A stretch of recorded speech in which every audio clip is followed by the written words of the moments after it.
오늘 요한복음 11번째 시간입니다. 말씀으로 믿음에 이를 때에 기적은 일어난다. 시작. 말씀으로 믿음에 이를 때에 기적은 일어난다. 아멘. 믿으십니까? 우리는 지난 4장 말씀에서요.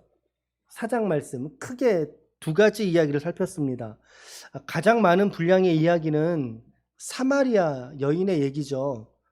다 기억나시죠? 사마리아 수가성 여인에 관한 이야기였습니다. 한번 좀 메시지를 좀 정리를 좀 해드려 볼게요. 이런 얘기들을 했단 말이죠. 첫 번째는 예수님은 이 한 영혼의 구원을 위해서 사회적인 이념, 선입견, 사마리아는 난 들어가지 않아. 당시에 사마리아 사람들에 대한 편견이죠. 그걸 뒤집는 분이신 거예요. 그걸 깨면서 찾아가신 분이신 거죠. 지나가야 하셔야 하겠는지라 그런 표현들에서 우리는 예수님의 의지를 보게 되는 모습도 보았습니다. 두 번째, 세상에서는 그 어떤 것으로도 우리 인간 본성의 목마름, 이것은 결코 무엇으로도 채워질 수 없다는 걸 발견했습니다. 여러분, 남편으로 만족할 수 있을 것 같으십니까? 남편으로 만족할 수 있으세요? 오케이, 좋아요. 한번 갈아보세요. 한번 바꿔보셔요, 여러분. 남편 바꿔보셔요. 만족할 수 있으세요? 아이, 그래요? 또 바꿔보셔요. 만족할 수 있으신가요? 네.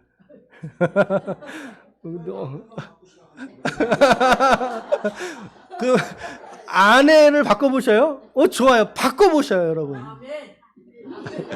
여러분, 이 여인은 5의 남편이 있었고 지금 있는 남편도 네 남편 아니라고 그랬어요. 그렇죠? 6번째까지 남편을 바꿔봤지만 기구한 운명이죠. 여인이죠. 그러나 그녀의 진정한 생애에서의 목마름은 남편으로 채워지지 않더라는 것입니다. 그렇죠? 결국 이 모습은 우리의 모습이에요. 우리의 자화상이기도 한 거죠.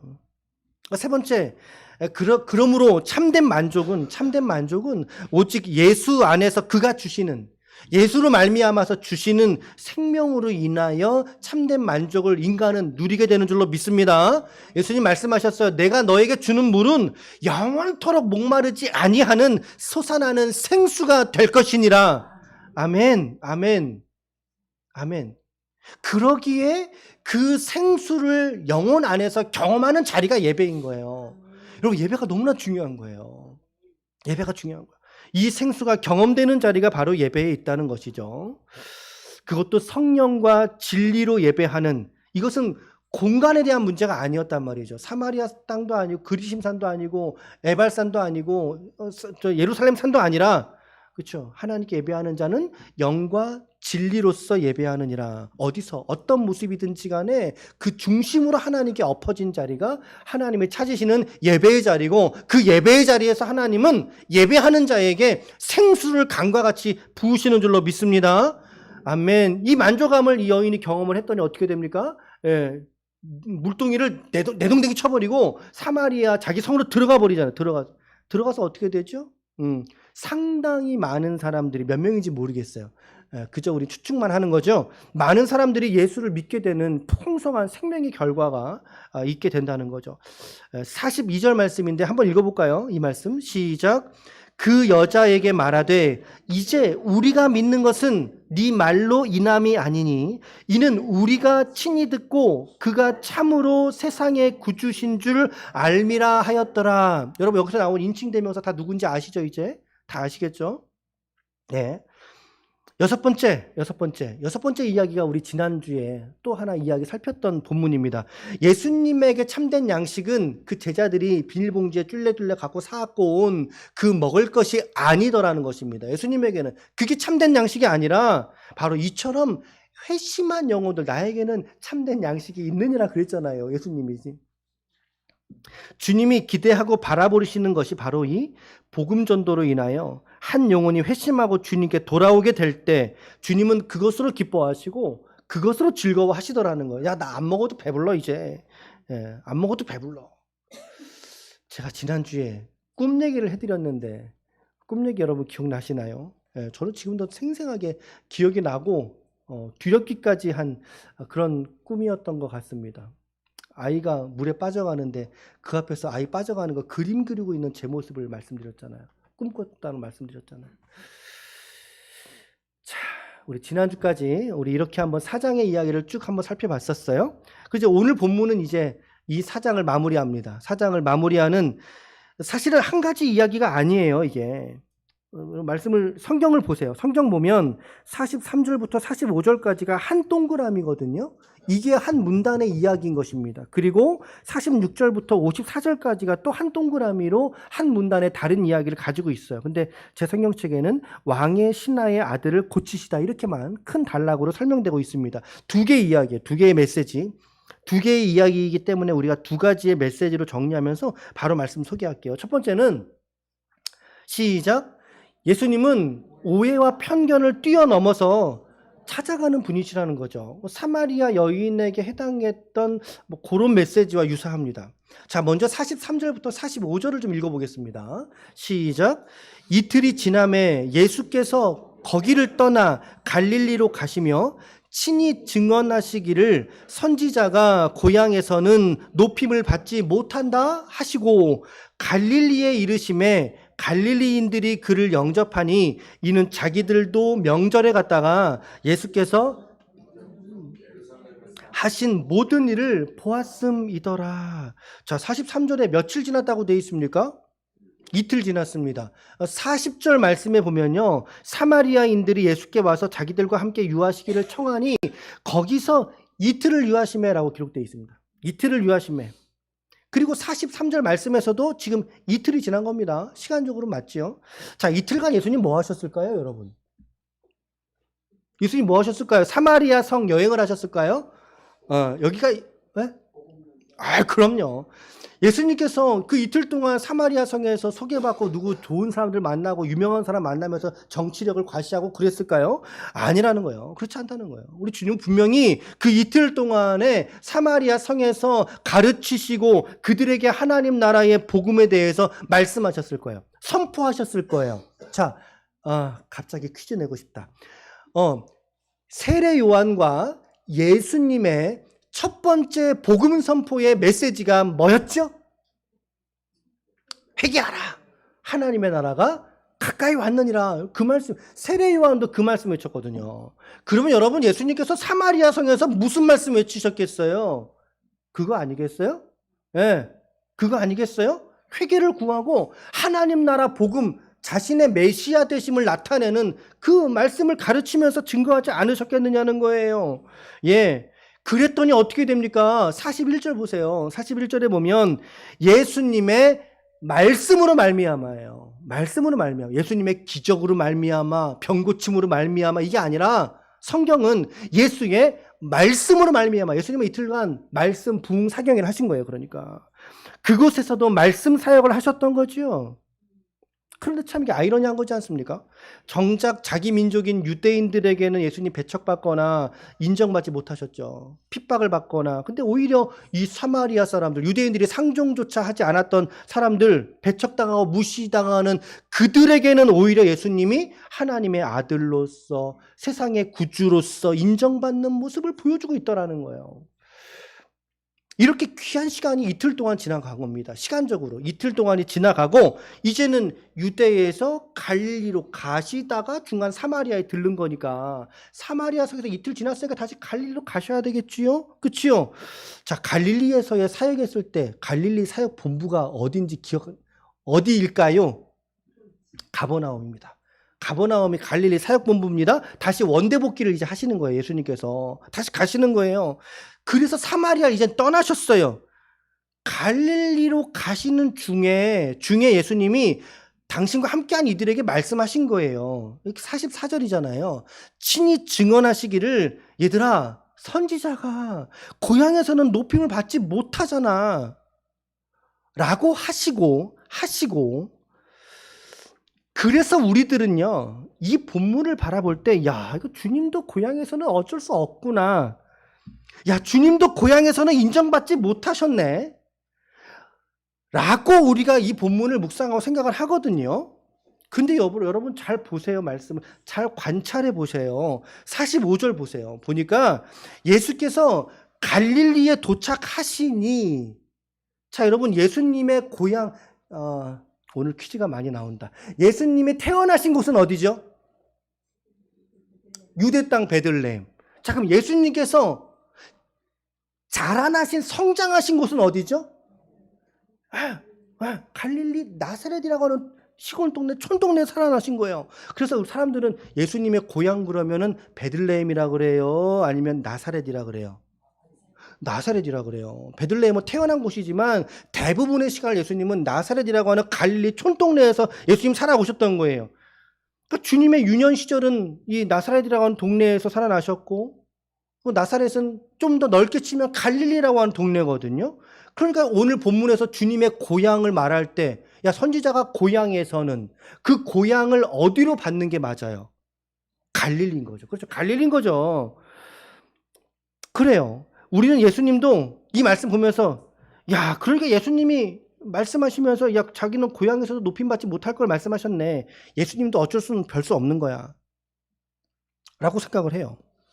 근데 이 문맥을 그렇게 보시면 부딪혀 버립니다. 부딪혀요. 왜 그렇습니까? 이 45절 보세요. 45절.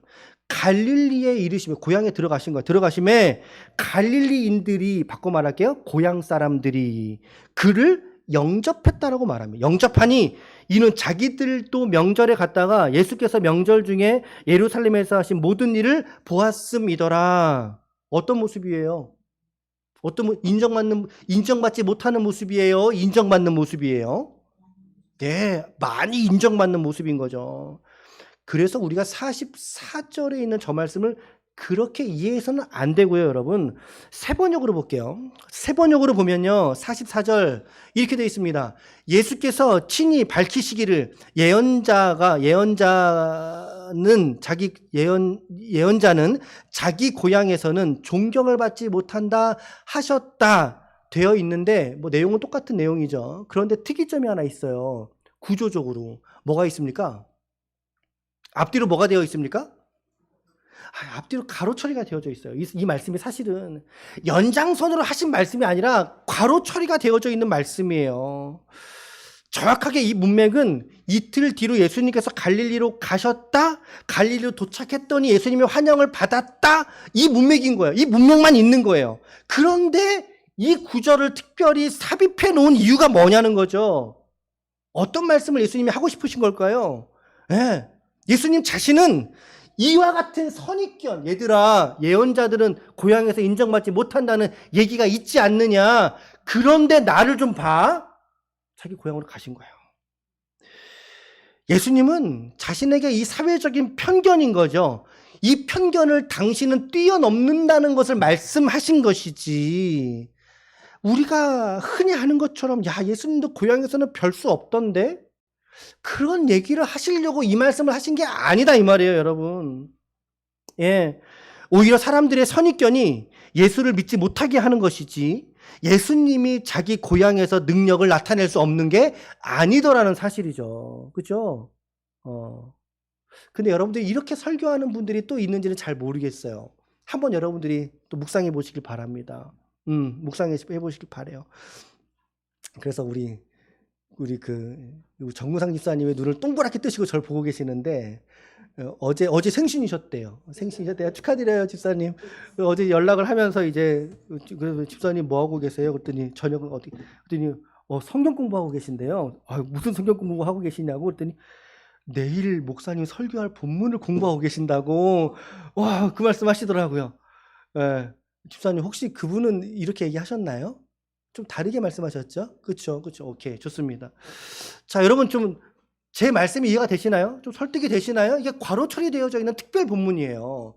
문맥에서 튄단 말이에요. 다시 말하면 이 말씀을 하신 의도가 있다는 사실인 거죠, 여러분. 의도가 있다. 예수님은 이처럼 자기 고향에서도 분명히 나사렛을 지나서 갈릴리로 들어가셨거든요. 사람들의 선입견을 깬 거죠, 예수님께서. 예. 고향에서조차도 인정받으시는 주님의 모습, 지나가시는 주님의 모습이었던 거예요. 자, 여기서 우리는 메시지가 있습니다. 오늘 예수님께서 오늘 저와 여러분들에게, 우리에게 찾아오실 때에도 많은 장애가 있지 않겠습니까? 많은 장애와 환경들을 주님은 다 뒤로 하시고 우리의 어떠함과 상관없이 그것들을 다 가지쳐내시고 주님이 오늘 저와 여러분들을 발견하시고 우리를 끝끝내 찾아오셔서 오늘 저와 여러분들로 하여금 예수 믿게 하신 줄로 믿습니다. 이게 하나님의 열심인 거예요. 이 하나님의 열심에 우리의 믿음이 기대어져 있어야 우리가 반석과 같이 흔들리지 않는 거지. 내가 내 믿음이요, 내 결정이요, 내가 자원해서 믿었다. 여러분, 그런 거 아닙니다. 신앙은 그런 거 아닙니다. 더욱이 우리가 믿는 신앙은 그런 거 아닙니다. 오늘 우리가 주님께 나아갈 수 없을 때조차도 우리의 감정, 기분, 상황과 여건 모든 것이 다 불가능해 라고 말하는 순간에서도 앞서서 사마리아 여인을 찾아가셨던 그 주님처럼, 그리고 또 선지자가 고향에서 인정받지 못한다는 사회적 편견이 있음에도 불구하고 예수님이 갈릴리를 지나가셨던 것처럼, 자기 고향을 지나가셨던 것처럼 오늘 그 주님은 나와 여러분들을 발견하시고 찾아오셔서 우리에게 이 구원의 큰 비밀을 알리시고 깨닫게 하신 줄로 믿습니다. 그러니 얼마나 감사한 주님이십니까? 얼마나 감사를 드려야 되겠습니까? 아멘, 아멘. 저도 어제 제 안사람에게 얘기했어요. 여보, 내일 설교가 참 힘들 것 같아. 제가 이 주중에 이 본문 가지고 이제 우리가 순서를 따라가니까 쭉 강의를 해 나가니까 이제 설교 본문은 정해져 있잖아요. 우리가 매주 이제. 야, 이걸 어떻게 설교하지? 어떻게 설교하지? 근데 이런 비밀이 이 본문 안에 있더라는 거죠. 네. 저 내용은 요한복음에만 있죠. 예, 요 내용은 그렇습니다. 네네. 네. 다른 유사한 내용들이 있지만 문맥이 다르기 때문에 평행하진 않고 요 얘기는 요한복음에만 있는 이야기인 것입니다. 네. 오케이. 여러분, 예수님께서 나를 찾아오시되 마치 아버지가 자식을 찾아오듯 목자가 가시덤불을 헤치고 길을 내면서 잃은 양을 찾아오시듯 예수님께서 오늘 여러분과 저를 찾아오신 줄로 믿습니다. 주님 찾아오셨네. 모시어 드리세. 우리 죄를 속하여 십자가를 지셨네. 우리가 부를 유일한 찬양이 바로 여기에 있다라고 생각을 합니다. 그래서 우리는 첫 번째 너무나 고귀한 메시지죠. 예수님은 이러한 사회적 편견과 오해와 편견을 깨시고 오늘 나를 만나러, 구원하러 나를 찾아오신 분이시다. 이 주님 붙드시길 축복합니다. 예, 이 믿음의 반석인 주님 붙드시길 축복합니다. 첫 번째 메시지. 두 번째 메시지는요. 오늘 이야기가 두 개라 그랬죠? 두 개. 첫 번째 이야기가 43절에 45절로 끝나는 거예요. 일단은 끝났어요. 자, 두 번째 메시지는 말씀으로 믿음에 이를 때에 기적이 일어난다는 사실입니다. 이 말씀 난 너무 좋은 것 같아요. 한번 같이 읽어봅시다. 시작. 말씀으로 믿음에 이를 때에 기적이 일어난다. 아멘. 아멘. 자, 문단을 새로 구분해서 이제 이야기가 시작되는데 예수님이 이제 갈릴리 가나라고 하는 동네로 오셨고, 자, 갈릴리 가나라는 동네로 이제 다시 자리를 옮기셨는데 그곳이 어떤 곳이냐면 전에 물로 포도주를 만드신 사건, 예수님의 첫 번째 표적입니다. 몇 장에 있죠? 요한복음 2장에 있는. 이곳에서 이제 두 번째 표적의 이야기를 말씀하신 거예요. 두 번째 표적. 내용은 이래요. 자, 가버나움에 정부, 그 당시에 이제 로마 식민지였기 때문에 왕의 신하가 있었어요. 헤롯이라고 하는 인물이에요. 근데 그 왕의 신하가 있었어요. 신하의 이름은 나오지 않고 있어요. 근데 아들이 죽기 직전까지 간 거죠. 아이가 죽기 직전까지 갔어요. 자, 일단은 왕의 신하니까 주 정부의 관료쯤 되겠지요. 그러니까 당연히 정보력이 있을 테고 많은 권한과 권리들이 있었을 거예요. 자기 자식이 지금 시름시름 죽어가고 있는 모습을 보니까 이 사람이 누군지는 말하지 않지만 그 신하라고 했습니다. 요 이야기가요, 마태복음 8장, 누가복음 7장에 기록이 되어져 있습니다. 제 성경책에도 평행한 이야기로 여기 가로 처리돼서 소개를 해주고 있는데, 사실은 다른 사건으로 보는 게 낫지 않겠나, 제 의견은 그렇습니다. 왜냐하면 거기는 백부장이라고 정확히 표현되어져 있고요. 거기는 신하의 종이 죽은 사건입니다. 근데 여기는 신하의 아들이 죽기 전의 사건입니다. 그러니까 같은 사건으로 보기에는 조금 무리가 있지 않는가. 자, 그래서 조금 다른 인물로 좀 보는 관점이 좀 저는 가지고 말씀을 좀 드리고요. 자, 자기 아들이 죽어가고 있는 거예요. 무슨 수를 다 써봤겠죠. 아들이 지금 그렇게 되니까. 야, 이제는 정말 안 되겠다. 최후의 수단에까지 이르게 됩니다. 바로 예수 앞에 나오는 것입니다. 예수 앞에 나오는 거. 그간의 이야기도 들었겠지만 그럼 이제는 양보할 수 없던 거죠. 당시의 의술로는 고칠 수 없다는 걸 깨달으니 아버지는 이제 아들을 위해서 예수의 바짓가랑이를 붙드는 모습을 우리에게 보여주는 것입니다. 예수께 가면 이제는 저 아들이 뭔가 해결이 될 수 있을 거야. 믿음이 생겼던 거겠죠. 믿음이 있던 거겠죠. 사람들은 다 죽는다 그랬어. 그래서 저 예수는 뭔가라도 내 아이에게 행할 수 있을 거야 라고 예수께 나아옵니다. 여러분, 고난이 믿음에 도움이 되는 것은 사실입니다. 그죠? 고난이 믿음의 도움. 오늘 내가 당하는 고난이 있습니까? 고민, 고통 중에 있습니다. 오히려 그 상황이 우리의 믿음에, 나의 믿음에 유익한 것을 깨닫고 오히려 여러분들이 믿음으로 나아갈 수 있기를 축복합니다. 그가 예수 앞에 나와왔어요. 예수 앞에 나와왔어요. 무려 한 35km 정도 되는 32km에서 40km 사이 35km를 달려왔습니다. 하루 종일 왔겠죠. 그러니까 걸어왔다면 아마도 늦은 시각에 방문한 것 같아요. 예수님에게. 왜냐하면 어제 7시에 시간이 떨어졌다라고 하는 것을 보면, 말씀에 보면, 자, 우리는 요한복음의 시간대를 로마식 시간대로 보겠다는 말씀을 드렸습니다. 로마식 시간대. 그러니까 여기서 말한 어제 7시에 떨어졌어요. 그 말은 저녁 7시를 말하는 거겠죠. 자, 그때쯤, 자, 예수가 신하가 예수께 도착하여서 청하는 거죠. 47절입니다. 시작. 그가 예수께서 유대로부터 갈릴리로 오셨다는 것을 듣고 가서 청하되 내려오셔서 내 아들의 병을 고쳐주소서 하니 그가 거의 죽게 되었음이라. 세 번역에서는요, 고쳐주십시오 하고 애원하였다라고 번역했어요. 애원하였다, 애원. 자, 그런데 이 말에 예수님의 답변은 어떤 뉘앙스인가요? 예, 예수님의 답변이 어떻습니까? 48절 시작. 예수께서 이르시되 너희는 표적과 기사를 보지 못하면 도무지 믿지. 이 뉘앙스가 어때요, 여러분? 야, 내가 고쳐줄게, 가자, 이런 뉘앙스인가요? 예, 아까 말씀드렸죠. 마태복음과 누가복음에서의 다른 평행한 본문에서는 그래, 가자, 내가 고쳐주리라, 주님 그러시거든요. 근데 오지 마소서 그러거든요. 근데 전혀 다른 얘기예요, 지금 보니까.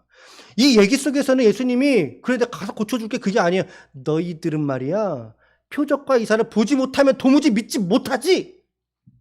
마치 좀 꾸짖으시는 그런 억양처럼 들려지지요. 맞아요? 예. 그런데 이 꾸짖는 억양의 이 억양, 이거에 이 말씀 뒤에 가지는 신하의 태도는 어때요, 여러분? 49절 보세요. 시작. 신하가 이르되 주여 내 아이가 내려오. 세 번역에서는 이렇게 번역했어요. 그 신하가 예수께 간청하였습니다. 우리 아까는 뭐라고요? 애원하였습니다. 그것도 이제는 간청하였다라고 말합니다. 선생님, 내 아이가 죽기 전에 좀 내려와 주십시오. 저는 이 단락에서 수로보니게 여인의 믿음을 저는 보게 되었습니다. 이 신화 속에 수로보니게 여인의 믿음, 주여 제 자녀가 병들었나이다, 제 자녀를 고쳐주십시오라고 이방 여인이었던 그 여인이 예수님에게 고쳐달라고 얘기했을 때 예수님 뭐라고 말씀하셨어요? 예수님이 솔직히 좀 지독한 말씀하셨어요. 아주 자존심을 무너뜨리는 말씀하셨잖아요. 야, 개들에게 떡을 던지는 것이 옳지 않도다. 자녀들의 떡을 개들에게 던지는 게 옳지 않도다. 그렇다는 얘기는 그 여인이 뭐라는 거예요? 이게 강아지라는 거예요, 강아지. 자, 그 얘기 들었을 때 예수님, 그 여인이 어떻게 반응을 했습니까? 예. 마태복음 15장 27절입니다. 시작. 여자가 이르되 주여 올소이다마는 개들도 주인의 상에서 떨어지는 부스러기를 먹나이다. 여러분, 이게 믿음 아닙니까? 이게 믿음 아닙니까? 너무나 귀한 신앙 태도죠. 이 이야기를 듣고 주님이 어떻게 말씀하셨어요? 28절에 이에 예수께서 대답하여 이르시되 여자야, 네 믿음이 크도다, 네 소원대로 되리라 하시니 그때부터 그의 딸이 나으니라. 그때부터 하나님의 말씀이 떨어진 그 순간 그 여인의 딸이 나았다라고 성경은 말하고 있어요. 오늘 이 본문에서 보여주고 있는 왕의 신하의 태도와 어떻습니까? 상당히 유사한 패턴이죠. 상당히 유사한 믿음을 보여주고 있지 않습니까? 수로보니게 여인과 똑같은 믿음이죠. 주여 내려오십시오. 오늘 이 믿음의 열정과 기도가 여러분들에게 있기를 주님의 이름으로 축원합니다. 주님 좀 내려오십시오. 주님 내 가정에 내려오십시오. 내 자식에게 일하여 주십시오. 내 부모 살려주십시오. 아멘. 이 간청에 예수님 하신 말씀, 이게 여러분 수르보니게 여인과의 이 패턴하고 너무나 유사해요. 50절 말씀에 예수께서 이르시되 가라, 네 아들이 살아있다 하시니 그 사람이, 시작, 그 사람이 예수께서 하신, 세 번역으로 보실게요. 예수께서 말씀하셨다. 돌아가거라. 네 아들이, 그렇죠, 살 것이다입니다. 살 것이다. 우리 성경은 살아있다 이렇게 번역했는데 세 번역은 살 것이니까 죽지 않을 거야. 걱정하지 마. 고침 받을 거야. 고침 받을 거야. 그는 예수께서 자기에게 하신 말씀을 믿고 떠났다는 거예요. 믿고 이제 다시 갈릴리 자기 본부로 사택으로 간 거죠. 여러분들은 이 구절 안에서 무엇이 여러분들은 눈에 들어오십니까? 무엇이 눈에 들어오십니까? 분명히 어떤 사람은 살아날 것이다 라고 하는 그 소망의 말씀을 붙잡을 수 있어요. 오케이, 좋습니다. 붙잡으십시오. 그러나 또 한 가지, 말씀을 믿고 가는 이 신앙의 태도, 이 믿음이 또 다가오지 않습니까, 여러분? 그렇지 않으세요? 저는요, 여기에 있었어요, 여기에. 말씀을 믿고 떠나갔다는 구절입니다. 앞서서 여러분 사마리아 사람들도 어떻게 했습니까? 예수의 말씀으로 말미암아 믿는 자가 더욱 많아졌다라고 그랬죠. 근데 오늘 이 구절에서도 요한은 똑같은 이야기를 반복하고 있는 거예요. 예수님의 말씀을 믿고 예수님의 말씀을 붙들고 살아가는 삶에 이처럼 이적과 기적이 있는 놀라운 생명의 역사가 충만하다는 것을 오늘 요한은 말씀해주고 있는 거예요. 그러므로 말씀이 생명의 기준인 거예요, 여러분. 말씀이 제가 흥분하면 소리가 좀 커지는 경향성이 있습니다. 여러분들을 혼내는 거 아니니까 혹여라도 그렇게 듣지 마시고, 제가 옛날 설교를 한번 들어본 적이 있었거든요. 그랬더니 어쩜 그렇게 소리를 지르면서 설교를 했는지, 그래서 어떤 분이 그러셨어요. 목사님 설교를 듣다 보면 혼나는 것 같아요. 제가 설교 들어보니까 그렇더라고요. 그걸 많이 애를 쓰는데 지금도 너무나 귀한 구절을 만나니까 지나가니까 소리가 좀 커졌어요. 커졌지만 여러분들이 지혜롭게 들으세요. 혼내는 거 아니에요. 오늘 여러분들의 믿음은 어떠세요? 오늘 여러분들의 믿음은 안녕하세요? 오늘 내 믿음이 무엇에 올려져 계셔요? 눈에 보이는 기적 위에 올려져 있지는 않으세요? 응?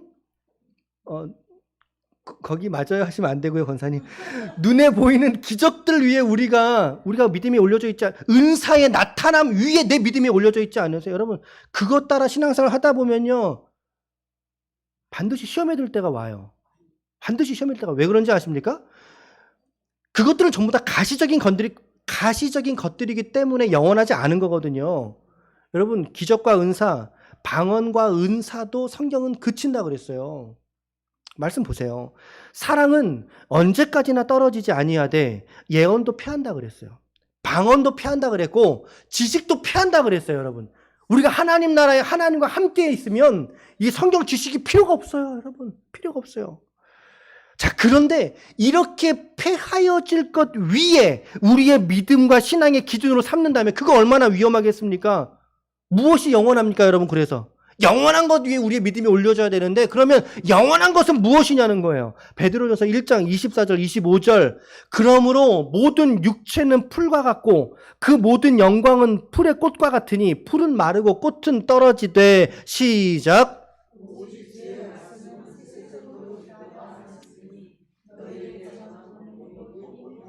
아멘, 아멘. 요한복음 1장 1절 말씀에 이 말씀이 하나님과 함께 계셨으니 이 말씀은 곧 하나님이시니라. 할렐루야. 그러니 우리 신앙의 근거점은 말씀 위에 또 다른 무엇이 될 수 없다는 사실을 잊지 마시길 바랍니다. 예, 아멘. 결국에 이 신앙은 이 믿음 때문에, 말씀으로 말미암는 믿음 때문에 기적을 경험하게 됩니다. 기적을. 예수의 말씀을 신뢰하고 믿는 그 믿음으로 말미암아 기적과 이적을 보게 되는 축복을 누리게 되죠. 자, 그렇게 내려가던 길에 이제 자기 종들이 오는 걸 보는 거죠. 저기서 올라와요. 예, 어떻게 됐어? 아유, 주인님, 누구 살아있습니다. 그래, 그게 언제더냐? 물었어요. 52절. 어제 7시에 열기가 떨어졌다라고 하는지라. 말씀드렸죠. 우리 요한복음의 시간대를 로마식 시간대로 우리는 보려고 합니다. 아마 다른 분들은 요 7시를 오후 1시라고 많이 말씀을 하실 거예요. 플러스 6을 하기 때문에. 근데 우리는 헬라식 시간으로 볼게요. 저녁인 거, 저녁. 어제 저녁에. 그러니까는 날이 어두우니까 다음날 못 내려간 거죠. 못 내려가, 그 다음날 내려간 거예요. 그래서 상식적으로. 좀 이해가 되시죠? 53절 읽어봅시다. 마지막 절. 시작. 그의 아버지가 예수께서 네 아들이 살아있다 말씀하신 그때인 줄 알고 자기와 그 온 집안이 다 믿으니라. 할렐루야. 오늘 이 복되신 구원의 은혜가 여러분들의 가정마다 일상의 삶의 자리마다 성취되고 이루어지시기를 주님의 이름으로 축원합니다. 오늘 본문의 말씀에서 보여주시잖아요. 성도에게 이 기적은 말씀으로 믿음에 이르게 될 때 기적이 일어난다는 것을 우리에게 보여주고 계십니다. 여러분, 병 고치는 것은 결코 큰 능력이 아닙니다. 왜요? 나중에 또 다른 병에 걸리거든요. 이게 사람이라는 게 그러거든요. 병 고친 거를 큰 기적이 아닌 것입니다. 나사로가 살아난 게 중요한 게 아니에요. 나사로 죽었을까요? 안 죽었을까요? 네, 나중에 나사로 죽었을 거거든요. 죽었어요. 나사로를 예수가 살리셨다는 게 중요한 거지. 마찬가지로 오늘 이가 병고침을 받았다는 게 중요한 게 아니라 사실은 더 나아가서 이 사건으로 인해 그의 온 집안이 어떻게 됩니까? 하나님의 구원의 은혜를 받는 가문이 되었더라. 이게 더 중요한 거예요. 이것 때문에 예수님께서 이 왕의 신하를 고쳐주셨다는 거예요. 여러분, 구원은 이런 것입니다. 나 혼자만 독식하는 게 아니라 나도 믿어 구원에 이르듯 나와 내 가정, 자녀, 부모, 형제들이 믿어서 주님께 돌아오게 될 때 그것이 그에게 가장 큰 복인 줄로 믿습니다. 주 예수를 믿으라. 그리하면 너와 내 집안이, 너와 내 집이 구원을 얻으리라. 이게 구원의 능력이에요. 구원의 영향력이에요. 온 집안이 다 믿게 되는 역사. 그러면 오늘 저는 여러분들에게 두 가지 포기하지 마실 것에 대해서 권면하고 마치겠습니다. 두 가지 포기하지 마십시오. 첫 번째, 병나음을 위해서 기도하는 일에 포기하지 마십시오. 우리 육체가 본성적으로 약해요, 사실은. 이 유효기간이 있거든요, 육체가. 유효기간이 있어요. 그러나 더불어서 영혼을 담고 있는 소중한 그릇이 되기도 하는 것입니다. 우리 육체가. 맞아요?